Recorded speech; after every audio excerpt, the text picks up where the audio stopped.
नमस्कार and welcome you all world affairs. मैं हूं Prashant Dhawan. Now press freedom index release हो चुकी है 2022 की, और भारत और पाकिस्तान दोनों की रैंकिंग्स में देखा गया है एक मैसिव फॉल आया है। एक्चुअली यहां पर आप देख पाओगे इंडिया की रैंक अब गिर गिर के 140 सेकेंड से हो चुकी है 150th। मतलब कि ओवरऑल इस इंडेक्स के हिसाब से भारत जर्नलिस्ट के लिए एक इतना ज़्यादा फेवरेबल कंट्री है नहीं, और पाकिस्तान को तो ऑल टुगेदर यहाँ पे डिक्लेयर किया गया है as the 5th most dangerous place for journalist. इस इंडेक्स में भी यहाँ पे आलोचना हुई है पाकिस्तान की। उसके अलावा आज है 3 मई और आज है वर्ल्ड प्रेस फ्रीडम डे, और आज के ही दिन दुनिया भर के कई संगठनों ने ओपनली कहा है कि पाकिस्तान पिछले एक साल में बन गया था 5th most dangerous place for journalists. तो डिस्कस करेंगे इस टॉपिक को कि इंडिया की रैंक इतनी खराब क्यों हो गई, बाकी जो देश है टर्की, इवन कजाकिस्तान जैसे देश इतने आगे कैसे निकल गए।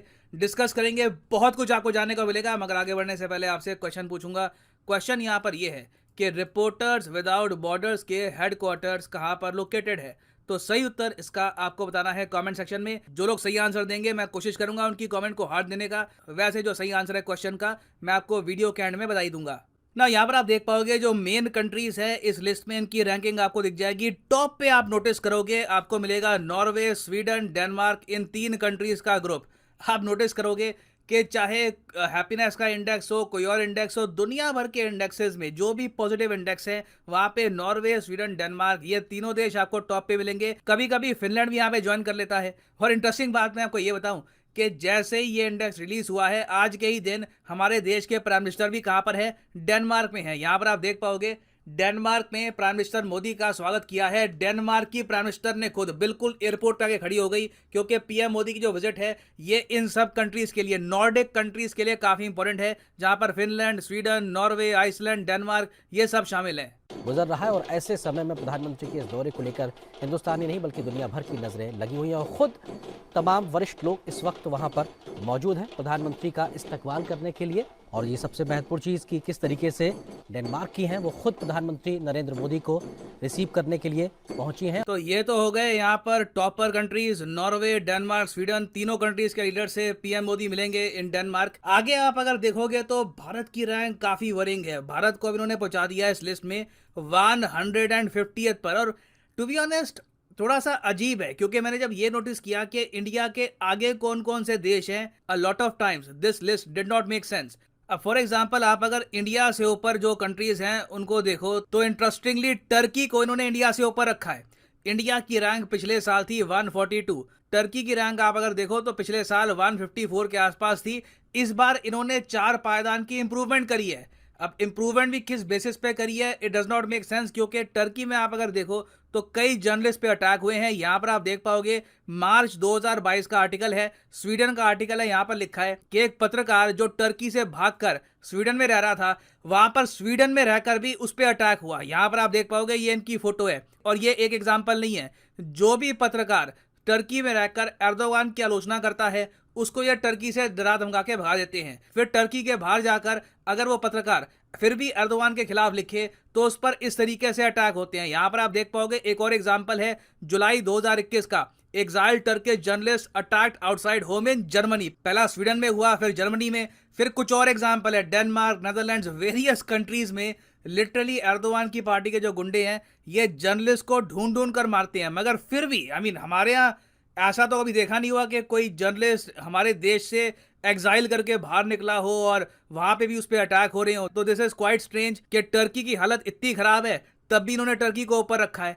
फिर आप देखो हांगकांग को भी इंडिया के ऊपर रखा है। अब हांगकांग में जो स्थिति रिसेंटली हुई थी हम सबने देखी है, चाइना ने वहां पर कंप्लीटली क्रैकडाउन कर दिया मीडिया का। मगर तब भी जो स्थिति हांगकांग में है उसके बावजूद ये हांगकांग को ऊपर रखते हैं।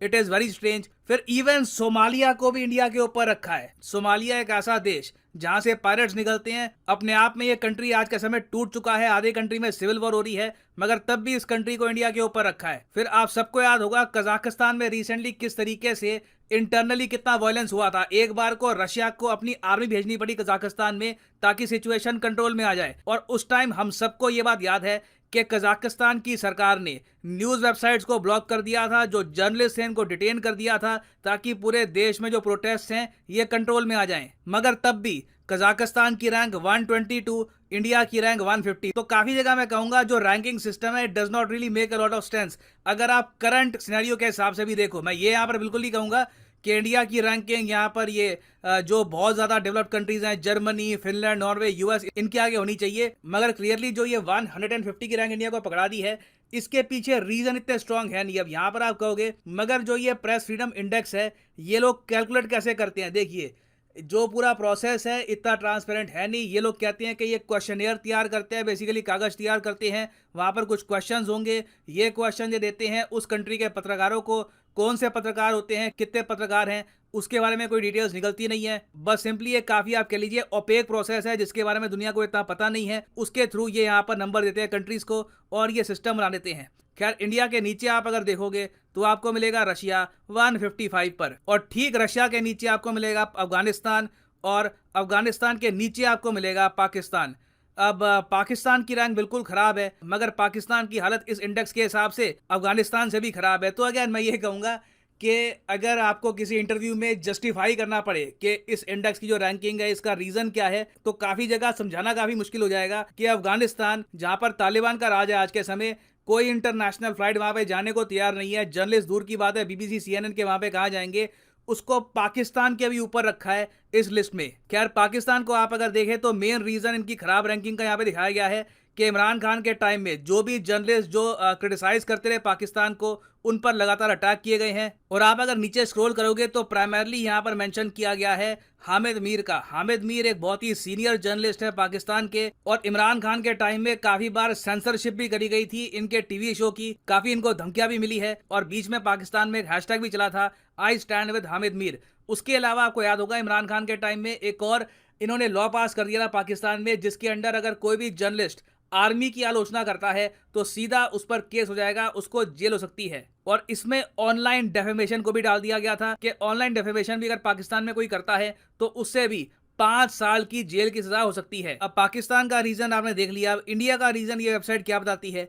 देखिए, इंडिया का जो मेन रीजन इंटरनली इन्होंने बता रखा है वो ये है कि इंडिया में जो मीडिया हाउसेज हैं वो है तो बहुत सारे, इंडिया बहुत बड़ा देश है, मगर काफी जगह जो ये जर्नलिस्ट हाउसेज है ना, इनके पास प्रॉपर रेवेन्यू का सोर्स नहीं है, वहां पर ये आज़ाद नहीं है। काफ़ी जगह जो ये बड़े मीडिया हाउसेज हैं ये कहीं ना कहीं बड़े कॉरपोरेट्स पर डिपेंड करते हैं अपने रेवेन्यू के लिए। अब ये जो जस्टिफिकेशन है ये भी बहुत ही अजीब है, क्योंकि यूएसए में भी ऐसा ही होता है। फॉक्स जो अपने आप में एक ह्यूज कंपनी है, जिनके स्टूडियोज हैं, मूवीज बनाते हैं, टीवी शोज बनाते हैं, उनका ही फॉक्स न्यूज़ चलता है। फिर आप न्यूयॉर्क टाइम्स देखो तो अमेजोन के जो पूर्व सीईओ हैं जेफ बेजो, वो आज के समय ओन करते हैं न्यूयॉर्क टाइम्स को। तो हर जगह मीडिया हाउसेस को अगर प्रोडक्शन की वैल्यू इंप्रूव करनी है तो मीडिया हाउसेस के फंड्स का सहारा लेना ही पड़ेगा। फिर आगे आप अगर देखो तो कुछ पोस्ट हैं यहाँ पे उन्होंने डाल रखी है कि राणा अयूब पर जो रिसेंटली हुआ था उसको लेकर आरएसएफ काफी हद तक गुस्सा है। आरएसएफ आपको पता होगा, रिपोर्टर्स सैंस फ्रंटियर्स, ये फुल फॉर्म है इसकी, यही लोग तैयार करते हैं इस इंडेक्स को। तो उन्होंने ये कहा है कि एनफोर्समेंट डायरेक्टरेट की जो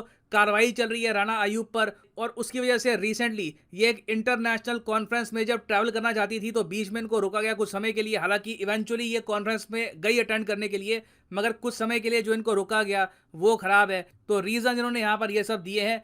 और फ्रैंकली स्पीकिंग इंडिया की जो रैंक है 150 की, आप मुझसे पूछें तो it does not make a lot of sense.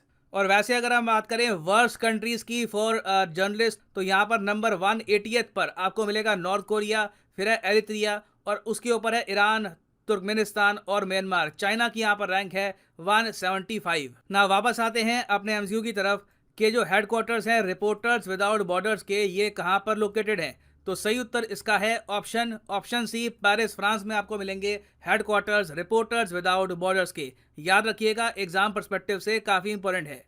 Finally यहाँ पर